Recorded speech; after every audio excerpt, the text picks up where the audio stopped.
اور بے شک ہم نے حصول نصیحت کے لیے قرآن کو آسان کر دیا ہے، تو ہے کوئی نصیحت حاصل کرنے والا؟ بسم اللہ الرحمن الرحیم۔ شروع اللہ کے نام سے جو بڑا مہربان اور رحم کرنے والا ہے۔ السلام علیکم ورحمۃ اللہ وبرکاتہ۔ کیسے ہیں آپ سب؟ میری دعا ہے اللہ تعالیٰ سب کو صحت و عافیت کی بہترین حالت میں رکھے۔ اللہ تعالیٰ آپ کے گرد گھومنے والے ہر شر کو خیر میں بدل دے، آمین یا رب العالمین۔ آج ہم قرآن پاک کا ایک مشکل ترین لفظ پڑھنا سیکھیں گے جس کو اکثر لوگ غلط پڑھتے ہیں اور ان کو غلطی کا پتہ بھی نہیں چلتا۔ یہ ایک بہت ہی اہم دعا بھی ہے جسے بہت سے لوگ پڑھتے بھی ہیں۔ یہ دعا سورہ طٰہٰ کی آیت نمبر 25 سے 27 تک آیات ہیں۔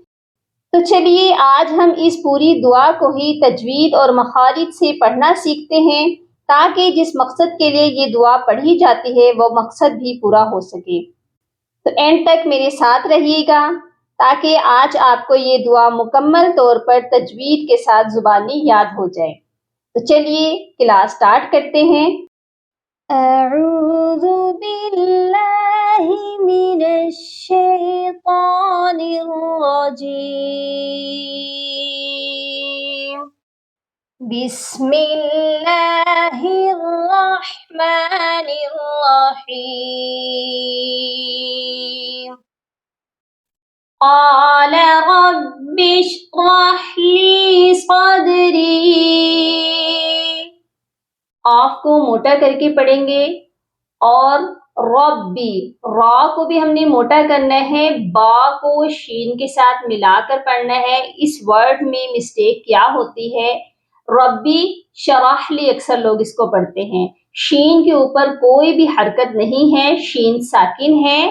با کو ہم نے شین کے ساتھ ملا کر پڑھنا ہے۔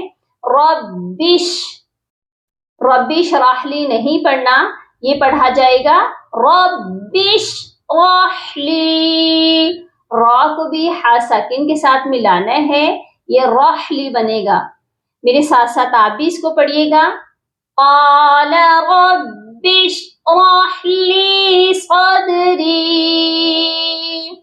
لام کے ساتھ جائے مدہ ہے، اس کو بھی ہم نے ایک الف کے برابر لمبا کر کے پڑھنا ہے۔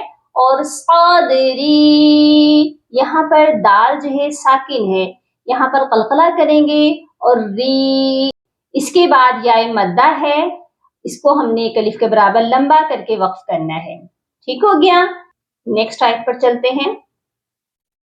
وَيَسِّرْ لِي أَمْرِي، یہاں پر وَيَسِّرْ لِي، لام کے ساتھ جائے مدہ ہے اور اس کے اوپر مد بھی ہے، اس کو ہم نے لمبا کر کے پڑھنا ہے۔ اور یہاں پر اکثر لوگ غنہ کرتے ہیں، اس میم ساکن پر غنہ نہیں ہوگا، یہاں پر اظہار شفوی ہوگا، امری۔ ٹھیک ہو گیا؟ ایک بار پھر سے پڑھتے ہیں۔ وَيَسِّرْ لِي أَمْرِي وَاحْلُلْ عُقْدَةً مِّن لِّسَانِي، اس آیت میں دیکھیے واو کے بعد الف ہے، اس کو ہم نے نہیں پڑھنا، وہ خالی حرف ہے۔ ہا ساکن کو ہم نے واو کے ساتھ ملا کر پڑھنا ہے۔ وَاحْلُلْ، اوکے، عُقْدَةً، یہاں پر تن، نون کی آواز نہیں آئے گی، تنوین کو ہم نے میم مشدد کے ساتھ ملا کر غنہ کر کے پڑھنا ہے۔ عُقْدَةً مِّن لِّسَانِي، اور اس والے ورڈ میں بھی بہت سے لوگ مسٹیک یہ کر دیتے ہیں، نون ساکن کو بھی پڑھتے ہیں، یہاں پر ہم نے نون ساکن کو نہیں پڑھنا، میم کو ہم نے لام مشدد کے ساتھ ملانا ہے، مل۔ اوکے، کلیئر ہو گیا؟ یہ پڑھا جائے گا عقدۃ من لسانی۔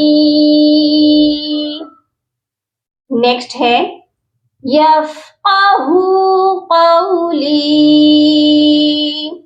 یہاں پر قاف کو موٹا کر کے پڑھیں گے، اور ہو، یہاں پر ہا کی آواز سینے والے حلق سے آئے گی، قولی، قاف کے ساتھ واو لین ہے، اس کو ہم نے کھینچ کر نہیں پڑھنا، قولی ایسے نہیں پڑھا جائے گا، یہ پڑھا جائے گا قولی۔ ٹھیک ہے جی، ایسا کرتے ہیں، اس دعا کو ایک بار مکمل طور پر پڑھ لیتے ہیں، آپ بھی میرے ساتھ پڑھیے گا۔ رب اشرح لی صدری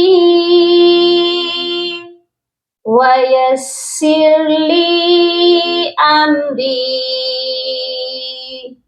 واحلل عقدۃ من لسانی یفقہوا قولی۔ امید ہے آپ کو آج کی کلاس سمجھ میں آ چکی ہے، اس کی بار بار پریکٹس کیجیے گا، اپنا بہت سارا خیال رکھیے گا، فی امان اللہ۔ اللہم فقہنا فی الدین، اللہم بارک لنا فی اوقاتنا، سبحان ربک رب العزت عما یصفون، وسلام علی المرسلین، والحمد للہ رب العالمین۔